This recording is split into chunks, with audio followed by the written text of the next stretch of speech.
What if the way we think about disability is holding us back from true inclusion? It's not just about policies or accommodations, it's about the quiet assumptions and the words we use and the culture we create. How do we move from seeing disability as a problem to solve to recognizing it as a valuable part of the human experience?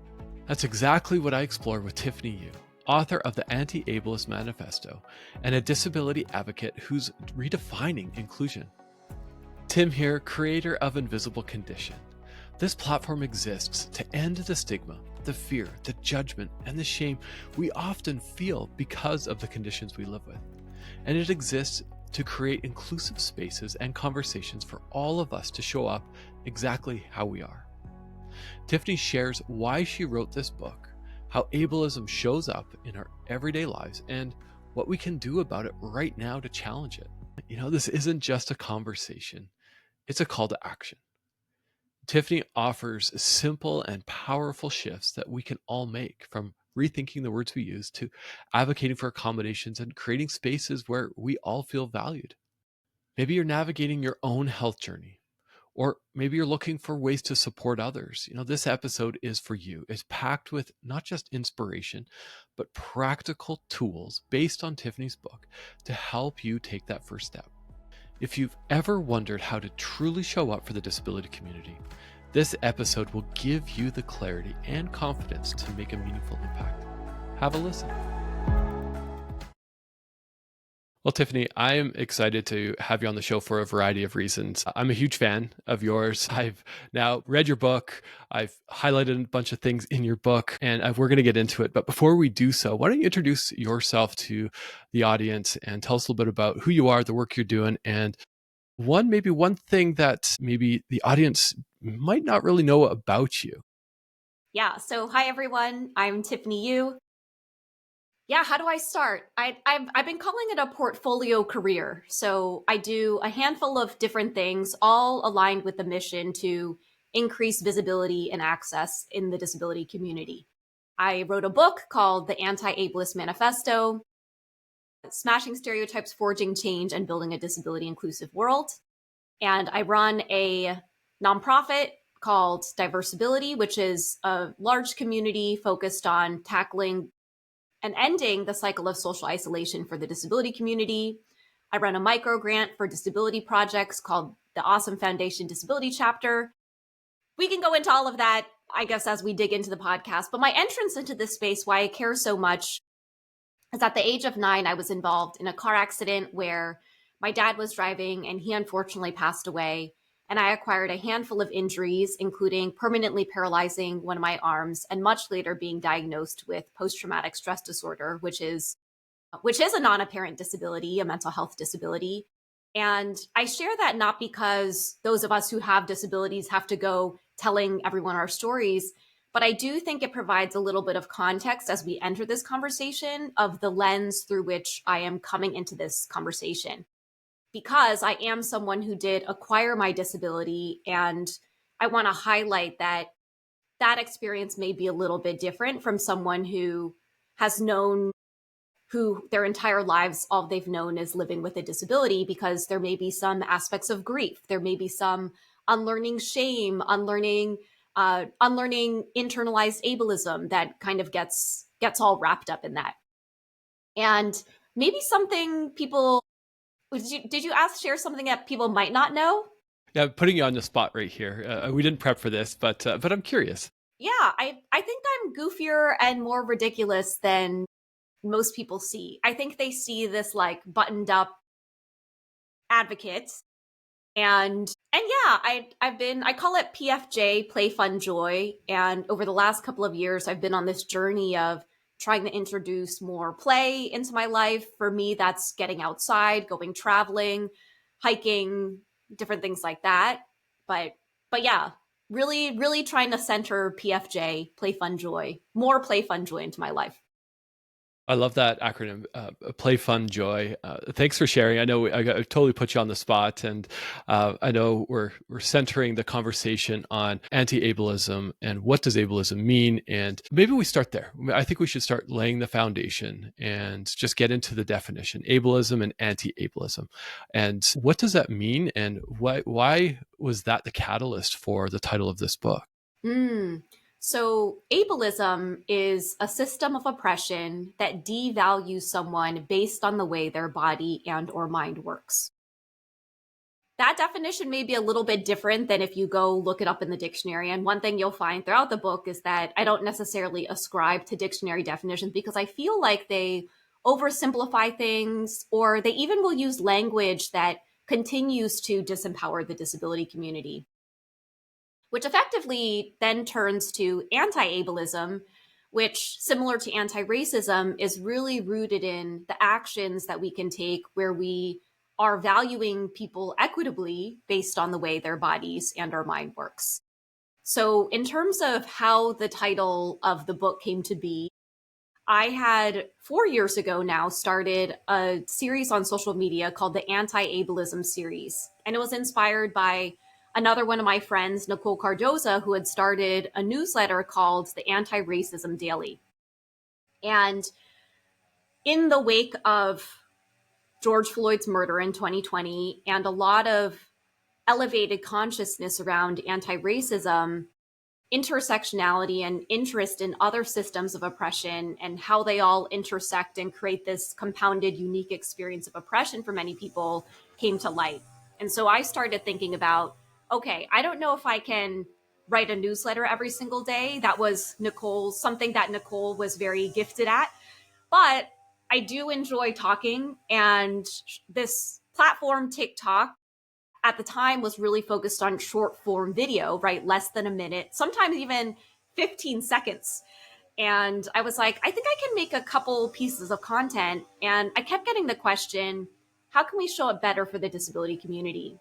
And depending on who you are, the answer is different. And effectively, that's why I wrote a 250-page book about it. I've been doing a lot of podcasts, and always at the end of the podcast, there's like, what's one thing you want to tell people about how they can show up better? And I believe in the conclusion of the book, it introduces the Anti-Ableist Manifesto art. And there are 33 statements on there, 30 plus statements on there of different ways that we can all show up better that actually correspond with chapters in the book. So depending on who you are, the answer may be a little bit different. But essentially, I thought about attitudinal change. Here in the US, we've had a law in place for over 30 years that has been there to essentially protect our rights in public spaces, employment, education, etc. And yet we're still seeing bias and discrimination and prejudice happen on a daily basis. So it made me realize, while one part of systemic change is that policy part, the other part that needs to catch up are the hearts and minds, perceptions, perspectives, and attitudes around disability. And so my hope is that the book can contribute to that conversation as well. Well, I completely agree with you. Invisible Condition was really founded on two aspects to end the stigma, which is education and story. And what I have found is, and I'm curious if you found this as well, is when we step out vulnerably and say, hey, here's my story. And it's not a story of, hey, look at me and what I'm doing, but it's a story of, this is who I am. It almost gives other people permission to share. And have you found that as well, is taking that first step, whether it's on social media or through your nonprofit? It invites a conversation, doesn't it? Yeah, and actually I used to use that exact similar wording around giving other people permission to let them know that their stories matter. And a big part of my own journey was I became disabled at 9 years old. And it wasn't until I was 21 that I actually shared the story of the car accident and my disability publicly. And I think I had internalized for a long time that my story didn't matter, my voice didn't matter, no one cares, right? But essentially, I think that the reason why most of us do share is so that other people can see themselves in our stories and know that you know, I've been reflecting on this idea of value and letting people know that just by existing, you are 100% valuable and worthy, right? And I think that that's part of what I'm hoping people aspire to as we move further in this work around our own views of the disability community. But but yeah, I even think about like the early days of diversibility, and one of the things around everything that we're doing has been not seeing it exist. So we created it, right? And when I couldn't find spaces for more disabled people to share their stories, we were like, why don't we start hosting events? And we started hosting, I don't know if you ever heard of the Moth, but we started hosting these like Moth style or TED style events that were these 5-minute talks from our community members sharing their stories. And for many of them, that was the first time that they had shared their stories publicly, or diversibility may be the first disability community that they've ever joined. So both the work you're doing around narrative change, storytelling, education is super important, because I think that we need this marrying of us sharing our stories in our own ways with people receiving them who may not be aware of what the disability experience is like. And if the only examples that you have are these heroic or tragic tropes with no in between, I like to say that many of us are just ordinarily human. And so, yeah, I'm excited about podcasts. I'm excited about all different forms of media, social media as the new media in some ways, for us to be able to tell our stories in our own ways. And realize that now essentially all of us have a microphone and a camera if we have access to a smartphone. Yeah, the ability to share our story is unlimited now. There's very few limits, and I think we limit ourselves. And I was talking with somebody who's got such a compelling story to share, and they're so afraid to share. And it's on their time. They will share it when they're comfortable sharing. But a story of misdiagnosis to having to undergo a complex brain surgery. Mm. There's so many stories, and specifically in the business world, and the story in the business landscape. We enter in the workforce, and we're almost, at least I'm generalizing here, programmed to say, don't share vulnerably, don't share that about yourself, because you will miss out on opportunities. I felt that discrimination. I have heard many people coming on the show to share that discrimination as well. And I love what you said about language and how you've redefined ableism in your own words, because I have found some online dictionaries are ableist in their own fashion. Just Google normal person, and you'll understand what I'm getting at here. The definition of a normal person is somebody without a physical or mental disability. And so if that's the language that we are conforming to, we will continue to live in an ableist society. So I really want to focus the conversation, because I think your book highlights this very, very well, is becoming anti-ableist. Now, we could spend probably a couple hours just unpacking what that is, and you've written numerous chapters on this. I'm not going to ask what is one thing that stands out from one of the chapters, but I'm curious from You your could ask me what my perspective. favorite chapter is.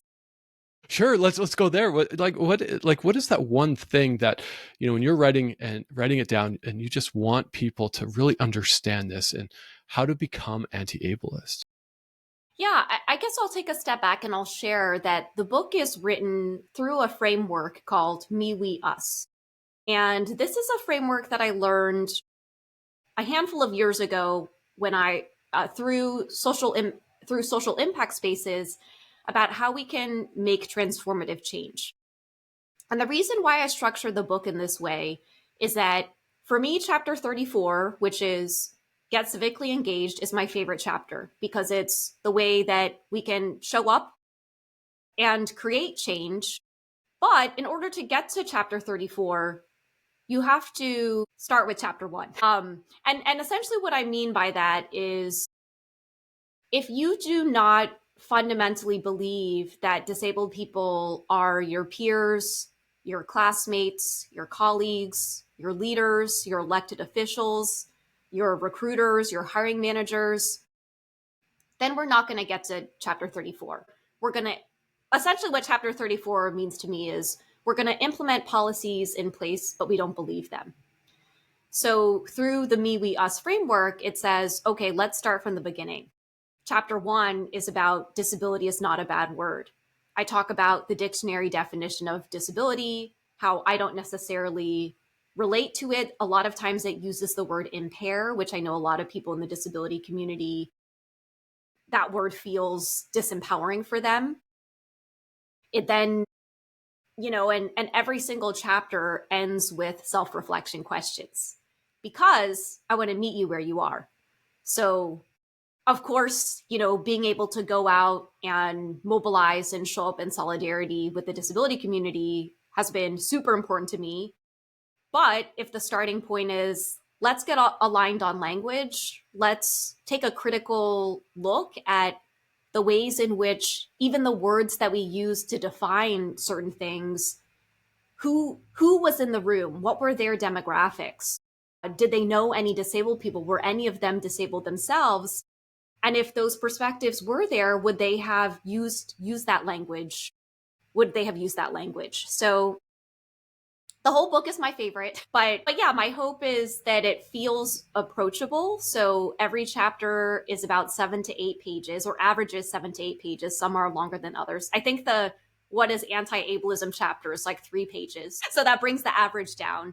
But I wanted the book to be able to meet you where you are. Because if I come to you and I say, let's go start showing up at City Hall or sign this petition or show up at this protest, maybe that feels overwhelming and daunting to you because essentially ableism is all around and it's upheld by all of these systems of oppression that have all existed for a very long period of time, right? So if there are these small steps that we can take that then in community with each other can lead up to these bigger steps, then I think that's how we can create more lasting change. But again, it starts with that fundamental belief of seeing people like me, seeing people like you and your podcast guests as people who can share their stories without fear of being discriminated against or treated inequitably or treated unfairly or dehumanized or seen that as less than or broken.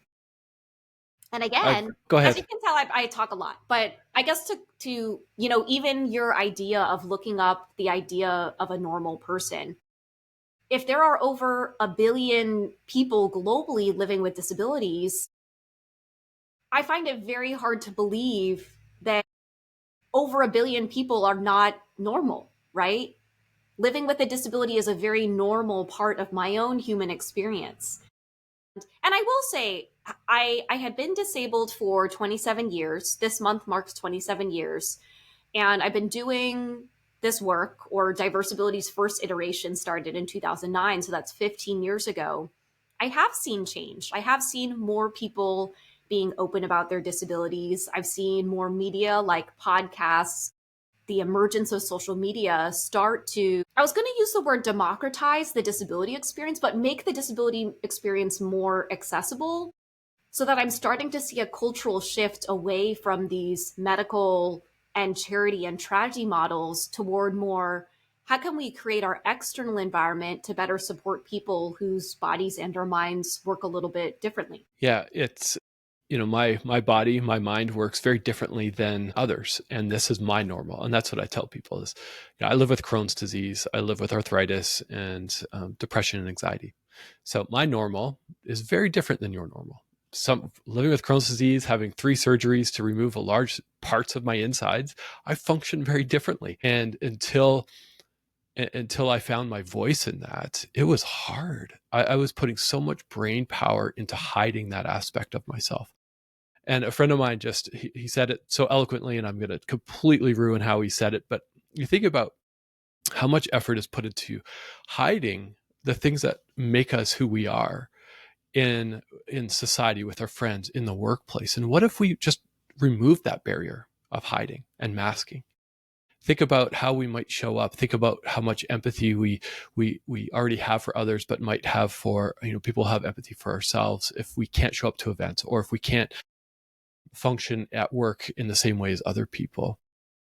You hit on something that I'm truly passionate about, which is language and the words we use. And you've written a whole chapter on it. And I gravitated towards that chapter because that is one of the foundations for a keynote that I deliver to organizations, is how the words we use have impact. And how you said, it's like, well, what's wrong with your hand?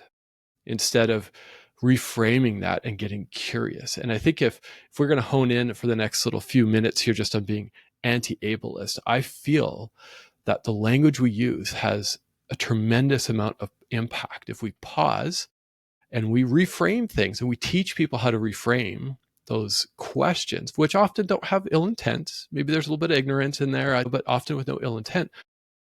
We can start shaping that narrative and shifting that narrative. And so when somebody says, hey, where do I start? And I think of language and education as well. How do you reframe, or how do you educate somebody to reframe? So there are a couple different categories around language, and the first is, you touched on asking better questions. And I think if you attend any disability educational seminar, the person facilitating will always say, when in doubt, ask questions. And I want to encourage people that when in doubt, ask better questions. So the example I share in the book is, you could ask a question, or I'm going to share 3 types of questions, and they're all questions. So one question is, what's wrong with your hand? The second question is, what's your disability? And the third question is, how can I best support you? Those are all questions. Those are all connected to the fact that I have a paralyzed arm. They just all have different undertones, and some provide more information than others that are useful for other people. So what's wrong with your hand has an undertone already that something is wrong. And I don't think anything's wrong, because I've been living in this body for, almost 40 years. I've been living in a disabled body for almost 30 years. And then the second question, what's your disability? Not only is it intrusive, but it doesn't provide that much information to the other person other than medical information about you. Versus how can I support you focuses more on access, on co-creating, overcoming barriers in a situation to make it so that everyone can participate. Again, those are all questions, right? But hopefully your listeners can understand that there's different weight to those. That's kind of the first category. I think the second category is the ways that we use disability terms so flippantly. So that could be saying, I'm a little OCD, or I'm a little ADD today, if you do not have those diagnoses, using those in a casual manner like that makes it harder for people who may have those disabilities to potentially seek help.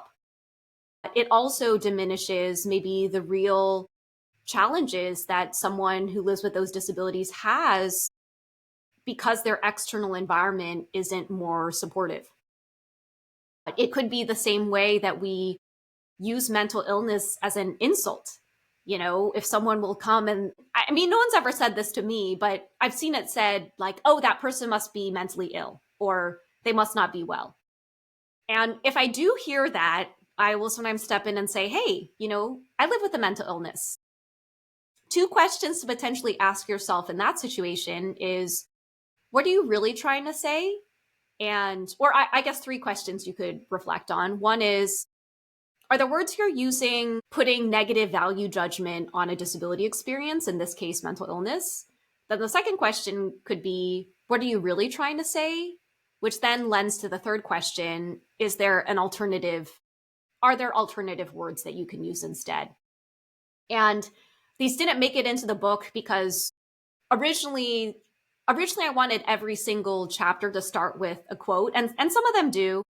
But for the language chapters, I had a couple quotes in there, and one was from a disability advocate named Sinead Burke, and she says, language, now I'm trying to remember the quote. It was like, language doesn't, I forget what the quote is, but the general idea of the quote was that language shapes our culture. So the language that we use informs how we view certain things, in this case, disability. And then there was another quote that I was going to include in the book that said, using ableist language doesn't make you a bad person, it makes you a person. But if you have the privilege to at least try, then why not try?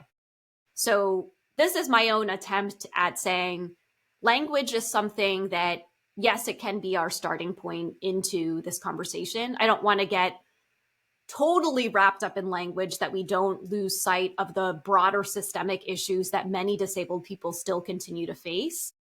But if we can at least start there, where so much of our culture is shaped, then let's start and let's try and let's learn together. Yeah, there's different starting points that we could come into, and whether you're an individual, maybe you're in the workplace, there's different areas and different ways you can start.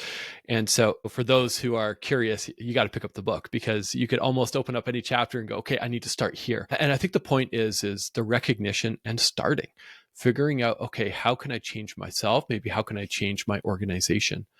I just want to switch a little bit into organizations, because so many studies out there that show, if organizations focus on disability inclusion, those companies will outperform the market. Their people are going to stay longer. They're going to make more money. And yet, based on all my research, there's still so much work to be done here. What holds organizations back? And what would you tell those organizations to say, hey, now's the time. We need to be focusing on disability inclusion. And buy a copy of my book, or let's do some consulting. But, aside from that, the obvious, but what would you say to an organization who's maybe struggling with this conversation? Yeah, that's a good conversation. I mean, that's a good question. I think where I start is, one of the learnings I had throughout this process is the way that discrimination shows up uniquely in the disability community is through the guise of kindness. It says, I'll help you, but I won't hire you.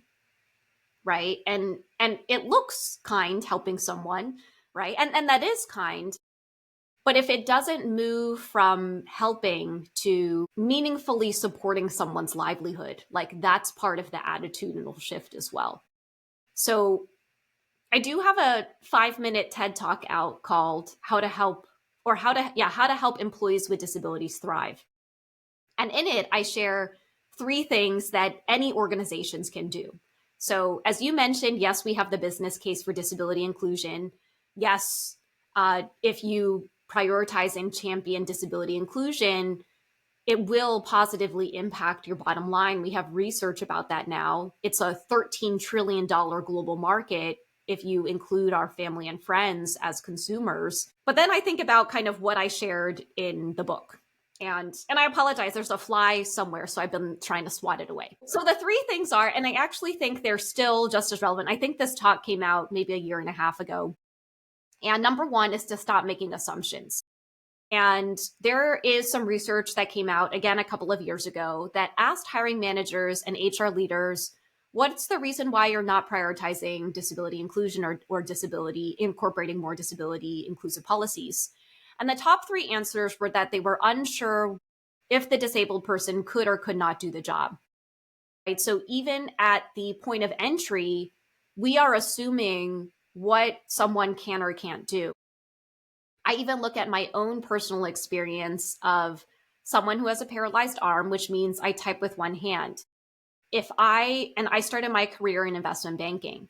If going through the interview process, they made assumptions about my capability, if I was capable of financial modeling, creating pitch decks with one hand, maybe I would not be here having this conversation with you, right? I even look at my own professional experiences, and I don't want to be the exception anymore.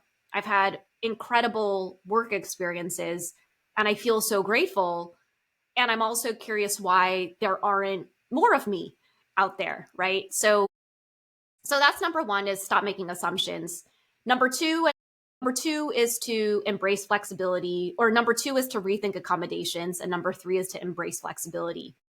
Around accommodations, I've been thinking a lot about the definition of inclusive design. So the definition of inclusive design is having multiple design variations to create a desired outcome. Multiple design variations for a desired outcome. I believe in the book I use the example of telling time. So the desired outcome is to be able to tell time. I share the example of a company that created a tactile watch. So it has little bumps on it with magnetic balls so that a blind person can wear a watch and tell time. Yet it's not accessible for me who only has one arm. Perhaps with an elastic band or some other sort, but I can also ask my phone, which I have with me at all times, to tell me the time, or I can buy a watch again with an elastic band. Again, desired outcome is telling time, and multiple design variations could be the tactile watch, my phone, asking Siri or Google or Alexa, whatever. There's so many different ways. All of that to say there's so many different ways to get the time. You could ask someone else. If we take that into the workplace, the desired outcome is doing your job. We just have different ways of doing it. I've actually been using the example that I feel like has been landing with some people I've been talking to about eating steak. So I really enjoy a nice steak. Yet for a long period of time, and again, with my background in financial services, I would go to these client dinners where they would, bring out this entree of steak or even have a bread basket where, given the fact that I can only use one hand, I couldn't pull the slice of bread off the bread loaf, or when the steak came out, I wouldn't be able to cut it. Ultimately, what happened was I ended up not eating or skirting around it or eating whatever I could or putting in I still do not know how to cut a steak with one hand. Maybe there's some innovation out there, but it's, the meat is depending on how you get it cooked. But anyway, I'm going too much. So now in my more empowered, liberated state where I do feel more comfortable advocating for my access needs, if I do order steak, I will ask the server or I will let the server know, like, hey, if it's okay, can you ask the kitchen or the chef to cut it before it comes out so that I'm able to eat it? And I've never gotten any pushback for any of that. And now I can enjoy my steak. So again, if we think back to inclusive design, multiple variations, desired outcome is the desired outcome is eating the steak. We all have different ways of doing it. Relay that into the workplace. That is how I think about accommodations. It doesn't change what you're tasked to do or your performance expectations, and it doesn't lower the bar. I've been hearing people say it lowers the barrier, which I love. But that's what accommodations are. They allow you to do your job equitably, right? And I also think about in the early days of when I first started in investment banking, we had an ergonomic specialist come and do an assessment of all of our workstations. And for a lot of my colleagues, they got second monitors, or we all got second monitors. We got a keyboard wrist pad. I got a left-handed mouse. I also got a footstool because I'm also petite. And I guess for extended periods of time, you don't want your legs hanging off. I'm sharing all of these because then at the end, they said, would you benefit from speech to text technology in case you think it might put too much strain on your one hand to be typing for long periods of time? Fascinatingly enough, became disabled at 9. At 21 was the first time I had ever heard of speech to text technology, right? And that's actually how I wrote the first draft of this book. So all of that to say, just rethinking accommodations. A lot of them are not high tech or expensive. The majority of them cost $0. If there is a cost, the median cost is $300. But again, those are there so that you can eat the steak or tell the time or do your job. Finally is embracing flexibility. So that could mean that, some of us really enjoy and thrive working from home, where maybe we have our workstation set up in a way that work best for us, or we have a chair or a bed that works best for us. I often call it work from bed, but I know that was a very long, probably longer than the TED Talk. You would have gotten all that information in less than how much in depth I went into here. But I feel like for organizations, just continuing to focus on those three things will be a good start. But again, it's the point zero is that attitudinal change where We are not a community that only needs to be helped. Many of us want to be hired too, and we want to contribute, and we want to contribute to society and feel valued in the workplace, which is also where you create a lot of your communities and things like that. So workplaces, well, Tiffany, I love that you go into the detail, because that invites me into the story and makes me think, you know what, this is an amazing story.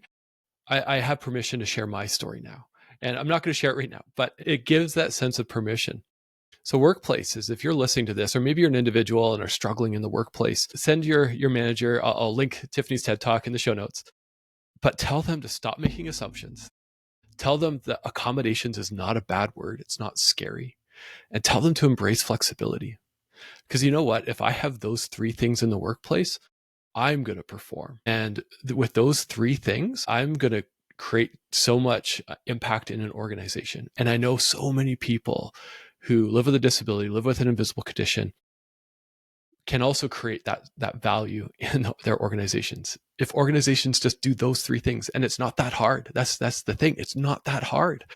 And so if somebody's listening to this, and an individual who's struggling to tell their story, maybe struggling with finding their voice, their advocacy voice, what would you tell them? What would you share with them? One piece of advice I got when I would get nervous about sharing my own story, the first thing I'll say is, because it's your own story, you can't mess it up. And I feel like we have a lot of fear around sharing parts of our story because of how we'll be judged.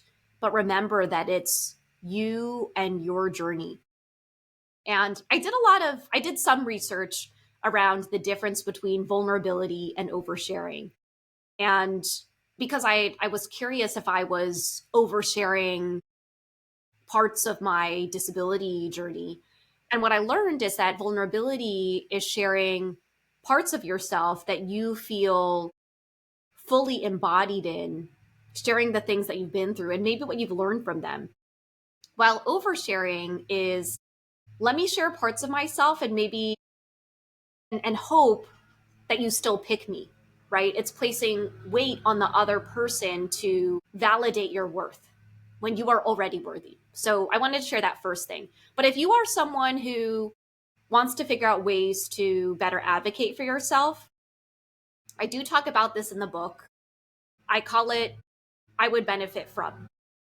And my hope is that we can create an I would benefit from world where you can go to a space and say, I would benefit from the kitchen cutting my steak before it comes out.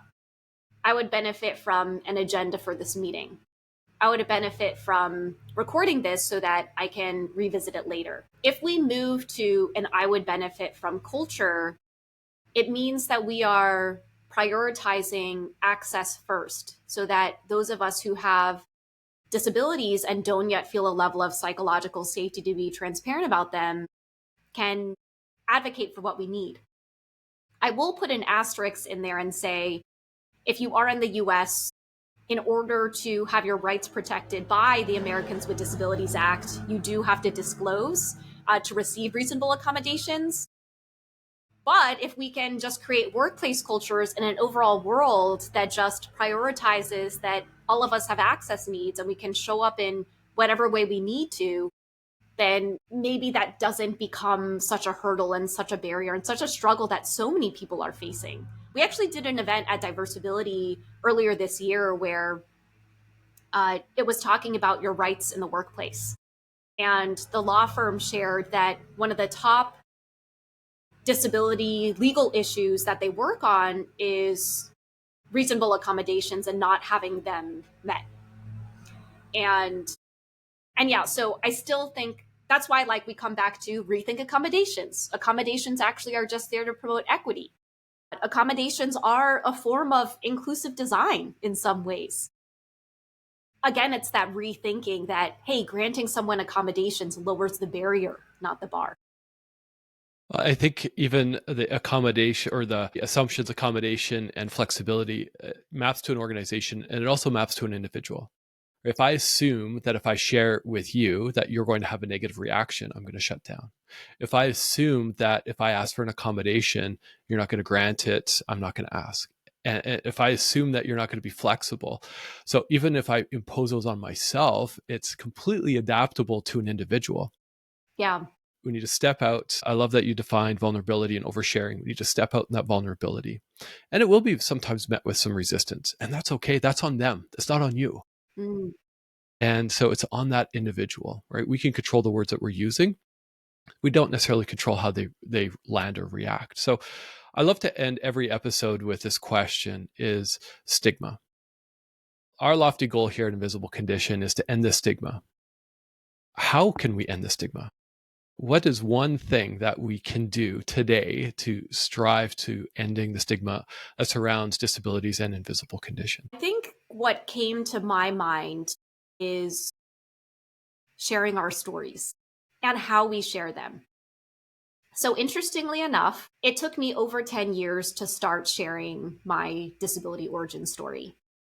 And one of the things that I've been reflecting on is I have a 10-minute version of the story and I have a one sentence version.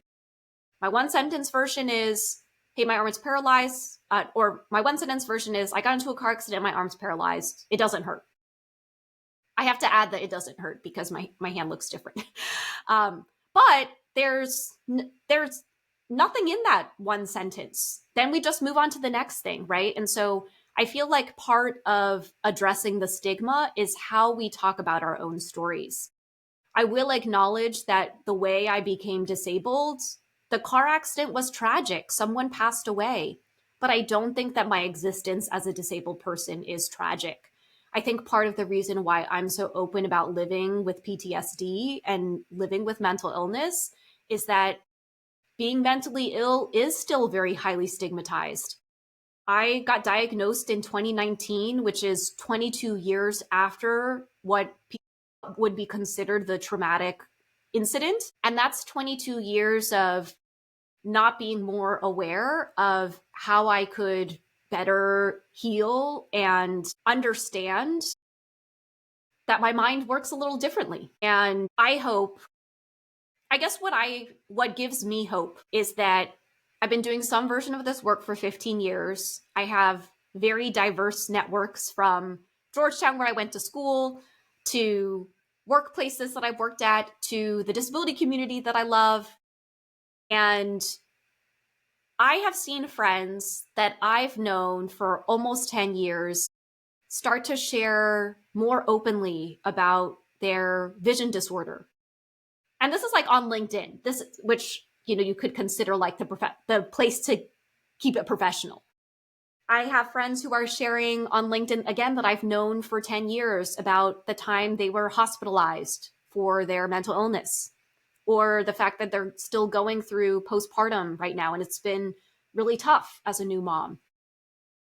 And I think by opening that up, that creates more pathways for people to realize that they're not alone and to remove the stigma that more of us are disabled than we think. I did a podcast a couple of years ago where they asked me, it was a dating podcast, and they asked me if I'd ever dated someone who had a disability. And I said, every single person I've dated had a disability, whether they were living with a digestive related disorder or related disability, or they were living with a mental health disability. They all had disabilities. Maybe they didn't identify as such, but they were, right? And so even that 1 billion number, I wonder if that's an undercount. But it has been so ingrained in our culture that disability is this bad thing. And all of the different associations with it, whether it's the non-apparent conditions or mental illness or chronic illness, that as we're starting to see this cultural shift of more of us being open about it, and now I'm even seeing the shift in my own personal networks of friends who have been living with their disabilities now being more open about it, I think that will hopefully start to create that trickle effect. It's beautiful. Thank you for that encouragement to understand our story to write it down in one sentence. I know that I'm going to do that this afternoon, the day that we're recording this. Is, I've got a longer version, but what is that one sentence? Where can people find you? I know people are going to go, Tim, 45 minutes isn't enough to hear from Tiffany. We need to hear more. We need to learn more. Where can people find you if they want to connect and just learn more about what you're up to, what you're doing? So the best place to go is my website, tiffanyyu.com. My last name is spelled YU. And there you'll find more information on the book, any upcoming dates that I have. You'll also see links to all of my social channels there as well, so you can follow all my updates there.